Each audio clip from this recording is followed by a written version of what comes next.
រៀបសួរលោកគ្រូពេទ្យតើអ្វីទៅដែលហៅថាដំបៅក្រពះលោកគ្រូពេទ្យចាដំបៅក្រពះតាម4ពេទ្យគេច្រើនទៅហៅដំបៅក្រពះនៅទាំងដើមពោះវៀនព្រោះគេច្រើនប្រើពាក្យគេហៅថា ulcer gastroduodenal ប៉ុន្តែរបៀបសញ្ញានោះវាប្រហែលគ្នាតែដូច្នេះ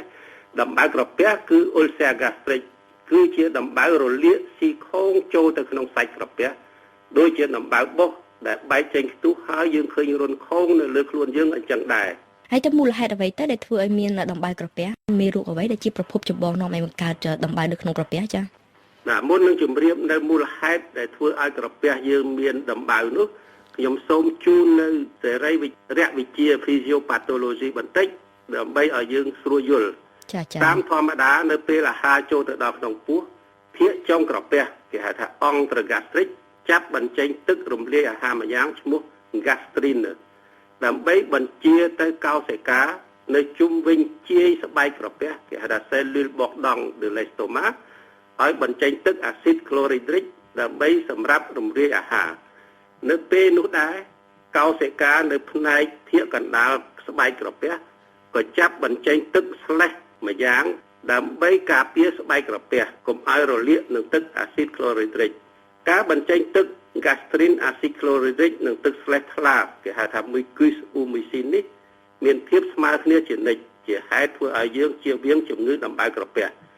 នៅពេលណាការបញ្ចេញទឹកទាំងពីរយ៉ាងនេះគ្មានលំនឹង desequilibre ជាពិសេសទឹក gastrin និងអាស៊ីតក្លូរីឌ្រិកចេញច្រើនជាងទឹកស្លេសថ្លាយើងក៏ចាប់ឈឺចុកជាក់ក្រពះបន្តិចម្ដងរហូតដល់ដំបៅក្រពះសភាពការនេះយើងច្រើនឃើញនៅតាមកត្តាពូជ factor hereditaire តាមកត្តាកង្វល់ចិត្តកង្វល់កាយ factor psychosomatic ការញ៉ាំថ្នាំសម្រាប់ព្យាបាលសន្លាក់ឆ្អឹងដូចជា raison anti-inflammatoire aspirin corticoid ជាដើមការទទួលអាហារហឹរសូរ៉ាបារីជាពិសេសនៅពេលព្រលឹមអុលថាតើការយើងញ៉ាំអាហារមិនទៀងទាត់អាចបង្កឲ្យមានបញ្ហានេះដែរឬទេចាទទួលអាហារនេះគ្មានការទៀងទាត់ក៏អាចឲ្យមានជំងឺរលាកដំបៅក្រពះដែរចាអញ្ចឹងថាតើអ្នកជំងឺអាចដឹងថាខ្លួនឯងមានជំងឺរលាកដំបៅក្រពះបានដែរឬទេហើយតើមានរោគសញ្ញាពិសេសអ្វីខ្លះដែលបង្ហាញពីអាការៈទាំងនេះចាអ្នកជំងឺភាគច្រើនតែដឹងខ្លួនថាមានជំងឺរលាកដំបៅក្រពះតែមួយភាគតិចអ្នកជំងឺមិនដឹងថាខ្លួនគ្មានដំបៅក្រពះទេតែដឹងនៅពេលដែលមានវិបត្តិទៅហើយដូចជាក្អួតឈាមលាមកមានឈាមជាដើមរោគសញ្ញាពិសេសគឺការឈឺចុកនៅចុងដង្ហើមដូចជារមួលរលាករមួលខ្លាំងការឈឺចុកនេះជួនកាលចុកជុំដេញជុំវិញពោះជួនកាលចាក់ទៅខ្នងការឈឺចុកនេះមានពេលវេលាទៀងទាត់គឺពី1ម៉ោងទៅ4ម៉ោងក្រោយពេលបាយមានរយៈវេលា2ទៅ3ថ្ងៃឬក៏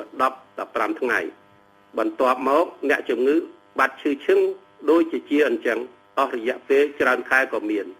រួមសេចក្តីមកសភាពចុកលួសឬក៏ឈឺលួសដោយទៀងទាត់ពេលវេលានេះ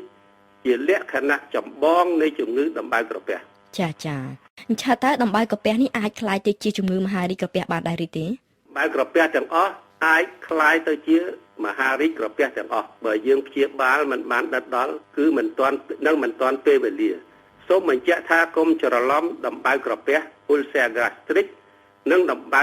ដើមពោះវៀនតូច ulcer duodenal ជាពិសេសដំបៅគល់ដើមពោះវៀនតូច ulcer duodenal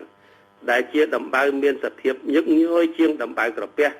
គេច្រើនឃើញដំបៅគល់ដើមពោះវៀនតូច3ឬ4ដងទើបឃើញដំបៅក្រពះមួយដងដំបៅគល់ដើមពោះវៀនតូចនេះឈឺចុកចាប់ចុកក្រោមបន្តិច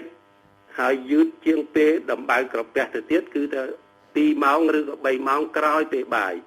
ហើយដំបៅគល់ពោះវៀនតូចនេះมันអាចคล้ายទៅជាដំបៅមហារីកទេចាអរគុណចំពោះសេចក្តីបញ្ជាក់នេះចុះបើនិយាយអំពីចំណីអាហារដែលមានជាតិនិងថ្នាំគីមីច្រើនក៏ជាចំណែកមួយឲ្យនាំឲ្យក្រពះយើងកើតដំបៅដែរមែនទេចាបាទចំណីអាហារខ្លះដូចជាគ្រឿងហិរសូរ៉ាបារីម្ហូបអាហារក្តៅពេកជូរពេកដូចខ្ញុំជម្រាបពីលើស្រាប់ថ្នាំគីមីខ្លះដូចជាថ្នាំសម្រាប់ព្យាបាលសន្លាក់ឆ្អឹង anti-inflammatoire corticoid និង aspirin ជាដើមបូករួមនឹងកត្តាពូជ factor hereditaire និងកត្តាកង្វល់ចិត្តកង្វល់កាយអាចនាំឲ្យកើតដំបៅក្រពះបាន ថ្នាំគីមីដែលគេបាញ់ គេប្រើខុសរបៀបក៏អាចធ្វើឲ្យដំបៅក្រពះដែរពីព្រោះថ្នាំគីមីពាក្យខ្លះក៏ធ្វើឲ្យទៅរលាកនិងដំបៅក្រពះដូចជាថ្នាំដែលយើងប្រើសម្រាប់សន្លាក់ដៃសន្លាក់ឆ្អឹងជាដើម ចាឥឡូវនេះនៅទីបញ្ចប់នាងខ្ញុំចង់ឲ្យលោកគ្រូពេទ្យមានប្រសាសន៍អំពីមធ្យោបាយព្យាបាលនិងដំបូន្មានទូទៅចំពោះបណ្ដាជនគ្រប់រូបដែលសង្ស័យថាមានបញ្ហាក្រពះចា របៀបព្យាបាលគេអាចធ្វើទៅតាមដំបៅនោះស្ថិតនៅកន្លែងពោះក៏បើដំបៅនៅដើមពោះវៀនតូចឬក៏គល់ដើមពោះវៀនតូចដោយខ្ញុំបានជម្រាបពីលើគឺថា ulcer duodenal ឬក៏ ulcer duodenal គេឲ្យអ្នកជំងឺសម្រាកលើក្រែបានច្រើនតមចំណីអាហារដែលអាចបណ្ដាលឲ្យមានការរលាកការឈឺចុកចាប់ញ៉ាំថ្នាំសម្រាប់បំបត្តិនៅការហើមពោះចុកពោះដូចជា Lesonti spasmodic ថ្នាំសម្រាប់បន្លឿនចលនាក្រពះពោះវៀន Le motricité accélération motricité gastrique ថ្នាំសម្រាប់បង្អន់ការទប់ការបញ្ចេញទឹកអាស៊ីតក្លូរីដិកក្នុងក្រពះដូចជា Lesonti H1 ឬក៏ Les inhibiteurs des pommes à proton ជាដើមពីរយៈពេលពី4ទៅ6អាទិត្យ 2បើដំបៅក្រពះវិញគេច្រើនទៅធ្វើការវះកាត់ក្រពះមួយភាគចោលដើម្បីជៀសវាងជំងឺមហារីកក្រពះក្រោយការវះកាត់ហើយអ្នកជំងឺត្រូវតមចំណីអាហារថ្នាំគីមីដែលអាចធ្វើឲ្យរលាកដំបៅក្រពះដោយខ្ញុំបានជម្រាបពីខាងលើស្រាប់ត្រូវញ៉ាំបាយច្រើនពេលក្នុងមួយថ្ងៃ4ទៅ5ដងហើយម្ដងតិចក្នុងមួយពេលត្រូវទៅឲ្យគ្រូពេទ្យត្រួតពិនិត្យឃ្លាំមើលជំងឺដំបៅក្រពះនេះឲ្យបានទៀងទាត់ចំពោះដំបូន្មានបណ្ដាជនគ្រប់រូបដែលសង្ស័យថាមានបញ្ហាក្រពះសូមទៅឲ្យគ្រូពេទ្យពិនិត្យជាបន្ទាន់កុំទប់បង្អែបង្អង់យូរខ្លាចក្រែងវាខ្លាយទៅជាដំបៅមហារីកក្រពះឬក៏ដំបៅនេះរួមចូលទៅក្នុងអាចធ្វើឲ្យធ្លាយក្រពះ ulcer perforé ធ្វើឲ្យចេញឈាមច្រើនក្នុងពោះមានគ្រោះថ្នាក់ដល់ជីវិតក៏មានដែរ ចា៎នាងខ្ញុំសូមអរគុណលោកគ្រូពេទ្យខ្ញុំសូមបញ្ជាក់ថាលោកគ្រូពេទ្យសឹមខេនវ៉នគឺជាគ្រូពេទ្យផ្នែកជំងឺទូទៅនៅប្រទេសបារាំង